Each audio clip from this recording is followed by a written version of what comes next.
Hello everyone, आज अपन यहाँ पे एक नया चैप्टर लेने वाले काइनेमेटिक्स। इसको अपन पूरा डिटेल में पढ़ेंगे और मैं आपको विश्वास दिला दूँ कि आप मतलब यहाँ पे इसमें अपने को बहुत कम लर्न करना होगा। मुश्किल से आपको 3 to 4 फॉर्मूले लर्न करने से हमें पूरा काइनेमेटिक्स खत्म हो जाएगा इसका। ठीक है, बहुत ही इजी वे में इसको अपन पढ़ेंगे और आपको बहुत ही अच्छी से फील आएगी। सारे क्वेश्चन आपके बन जाएंगे यहाँ पे। तो देखिए, अपन यहाँ पे देखते हैं। सबसे फर्स्ट टॉपिक आता है फ्रेम ऑफ रेफरेंस। देखो, फ्रेम ऑफ रेफरेंस के लिए आपको याद वाद नहीं रखना है, समझाने के लिए मैंने यहाँ पे बता रहा हूँ, ये लिख दिया है ताकि थोड़ा टाइम बचेगा। To describe the position of an object, कि किसी भी ऑब्जेक्ट की आपको पोजीशन डिस्क्राइब तो करनी पड़ेगी ना भाई, वो कहाँ पे है।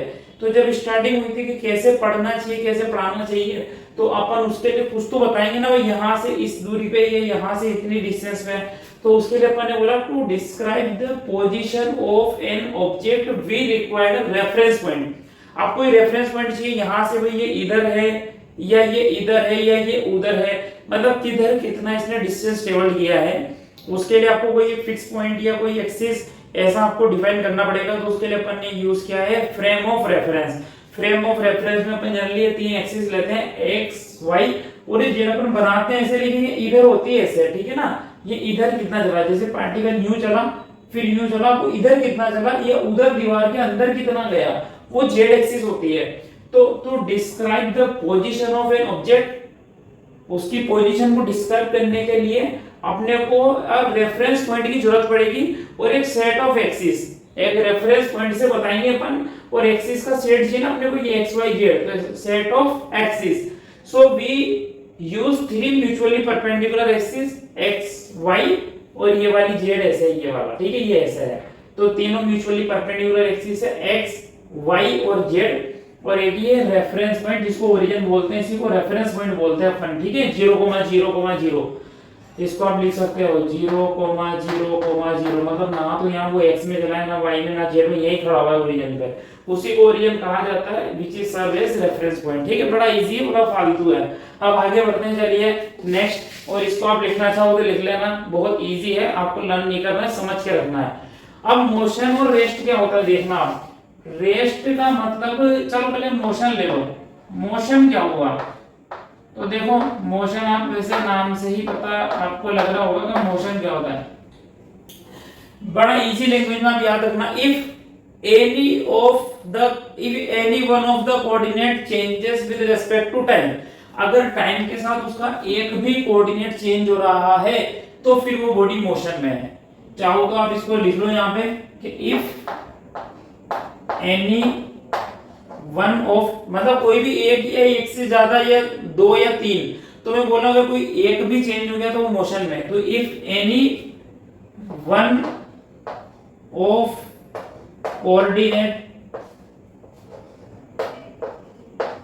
Changes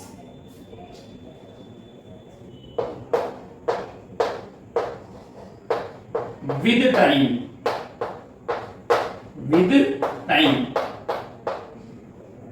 then particle said to be is in the motion, then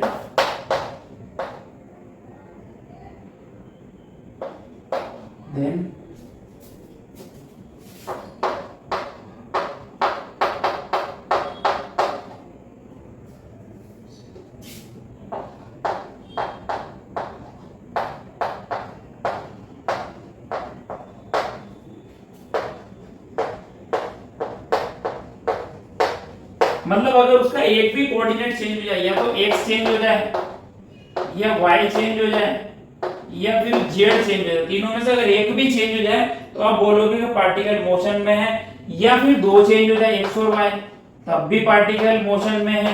ये दोनों अगर चेंज हो जाए तब भी पार्टिकल मोशन में है। और तीनों ही अगर यहाँ पे चेंज हो जाए तब भी पार्टिकल मोशन में है, ठीक है। या तो कोई 2 या कोई सिंपल 1 या तीनों ही चेंज हो एक साथ, x y और z तीनों ही चेंज हो जाएंगे तब भी पार्टिकल मोशन में है। मतलब टाइम के साथ उसका कोऑर्डिनेट अगर चेंज हो रहा है तो अपन बोलोगे पार्टिकल चल रहा है भैया, ठीक है। तो ये मोशन की बहुत इजी आप डेफिनेशन याद रख सकते हो, और कोई डेफिनेशन नहीं, ऐसे फालतू बात है, आप समझ लेना, लर्न करने की जरूरत नहीं है, ठीक है। नेक्स्ट आता है 11 कौन सा आपका भी है, बोर्ड है। अब आता है रेस्ट। तो देखो सर अब ये काम का बता दिया, तो इसका बिल्कुल अपोजिट क्या होगा, रेस्ट होगा। ठीक है, कि जैसे कि कोई पार्टिकल है, अगर उसका एक भी कोऑर्डिनेट चेंज नहीं रहा हो, if any one of coordinate of particle does not change with respect to time. आप इसको यार ना फालतू बात है, if any of one coordinate does not change with time, यहाँ पे चेंजेस हो रहा है, change with respect to time, change with respect to time लिख लेना यहाँ पे, और यहाँ पे टाइम के साथ चेंज नहीं हो रहा है, तो उसको बोला जाता है कि पार्टिकल आपका रेस्ट में है। ठीक है, ये आपका खत्म हो गया। अब इसके बाद नेक्स्ट आपका आता है इसमें डिस्टेंस एंड डिस्प्लेसमेंट क्या होता है।